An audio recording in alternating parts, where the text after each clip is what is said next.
So in today's video I want to talk about why you want to make sure that you're including fish and shellfish in your diet. It's so crucial, and I'm glad that I'm actually learning this more now, the emphasis that we need to put on this, because it's truly incredible how much we need this on Paleo AIP, how much we benefit from this.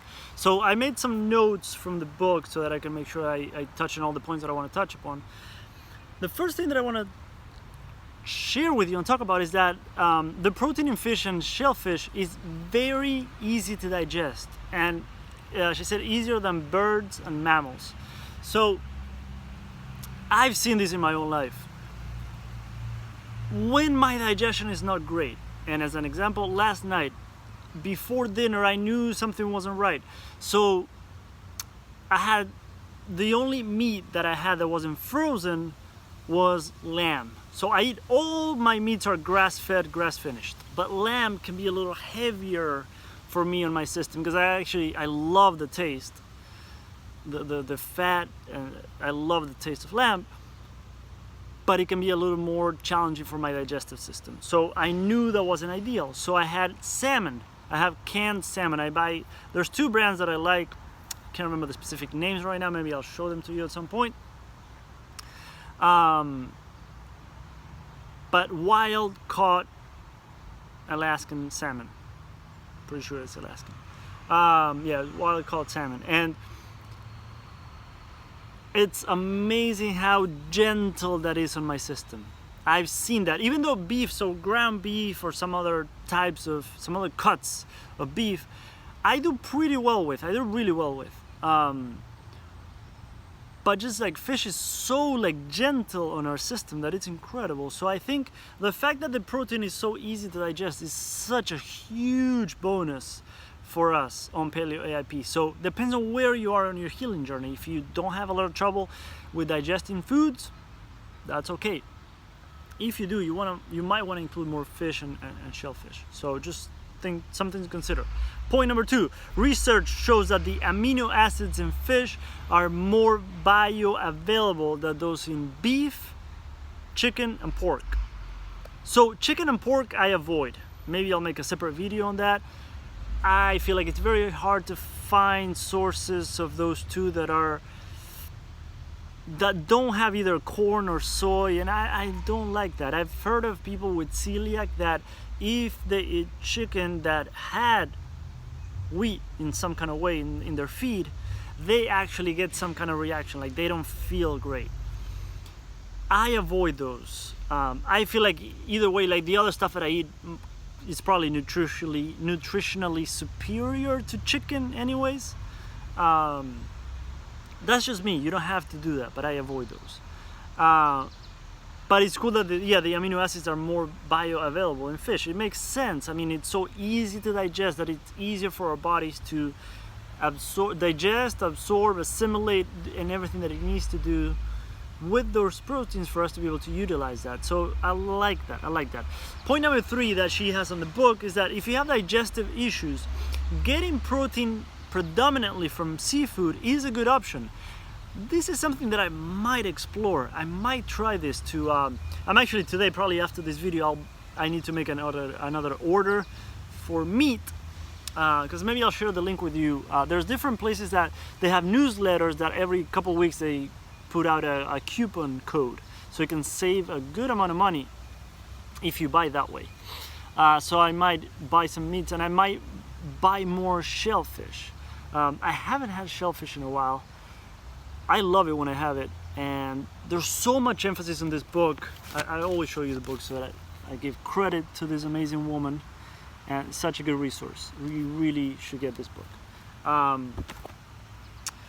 But there's so much emphasis on shellfish that I'm blown away. So I might try to have most of my diet from salmon, so wild caught salmon. Sardines, I started not doing that well with digestive wise. For some reason it was a little too heavy for my body, I don't know. But I like salmon, and maybe I'll do salmon and shellfish and a little bit of meat too, but mostly seafood, and just to see what it's like, because it's true, like it's so gentle on my system that I might want to try that. So I'll see.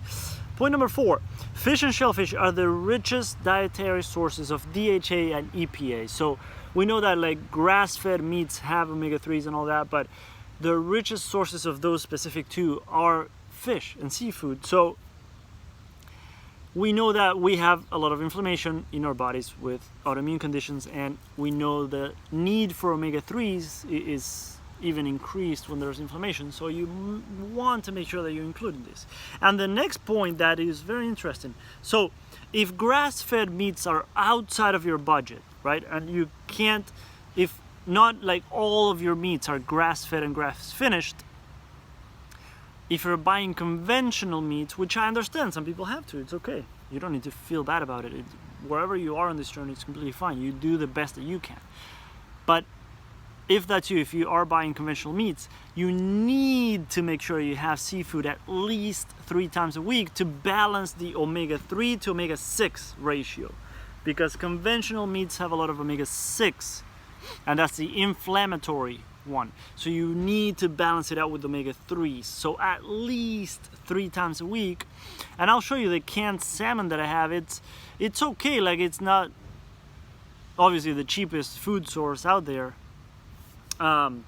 But if you get it from Thrive Market, I do like the price. Like it's better than everything else I've seen out there. So obviously if you can get, so it's canned, but it's BPA free and all those. But if you can't get it like raw and just cook it yourself, I feel like that's probably better. But for me right now, canned works really well. Take it to work, take it for wherever I'm going and trips and stuff. Easy, tastes good. I add olive oil to it and whatever other stuff I'm doing, lemon and all that kind of stuff. So make sure you're doing that at least 3 times a week if you're buying conventional meats. Point number something, 6 or 7. This is interesting. So fish is a good source of 2 very important nutrients that are not that easy to get. So iodine is one of them. That's why I talk a lot about using dulse and like sea vegetables and kelp and all those. I might have included that in my video about a little broth I made. I can't remember. You might want to go back and watch that one. But I like to use sea vegetables for the iodine. It's not that easy to get. Most of us are deficient in it. You want to make sure you're getting that. So fish has iodine, but also selenium. So that was pretty interesting because everyone talks about, oh, no matter your diet, you need to have 2 Brazil nuts a day for the selenium content because we're all deficient in that and this and that. I actually didn't know that fish had selenium. So I don't know if it's all kinds of fish or even shellfish and all that. I'm not sure. You might want to research that. But it's interesting. That's interesting. So that's another very important point. 2 more things. So fish eggs are extremely nutrient dense. There's people that talk about that on YouTube, especially the carnivore. People talking about salmon roe. So it's either called caviar, like fish caviar, or salmon roe, like fish roe, R-O-E, I think, if I remember right. Extremely nutrient dense. Pretty expensive from what I hear. I do want to try it out. I might try to get some. Yeah, I do want to try it out. I'm curious about the taste. But very nutrient dense. And also, like I said, in the book, the last point that I want to share is that shellfish is so important. So I do want to start including more of that in my diet. But yeah, and then there's that concern about mercury. I'm gonna make another video on that. I don't want this video to get too long, but she talks about that you don't need to be concerned. Just go for the smaller fish. So salmon is okay, sardines are great. Like the smaller fish are better because a huge fish is getting the mercury from everything else, the environment and everything, but also from the fish that it's eating. So smaller fish, because they don't eat another big fish, they don't have like that double amount of mercury, if that makes sense, right? So like a shark or some kind of big fish is getting the mercury from the environment, but also from the fish that it's eating. So it's getting way more mercury than the smaller fish. But she talks about, really cool explanation in the book about why that's not a concern. I'm making another video on that. But yeah, really important thing to consider, really important thing to make sure you're including in your diet. And if you do, so if you include a lot of seafood, let me know, like, what's your experience like? Do you notice benefits with your digestion? Do you notice that it actually makes a difference? And if you don't include any seafood, let me know why. Like, is it just taste? Because if it's just taste, you can try so many different spices and ways of cooking things and all that you might actually love seafood.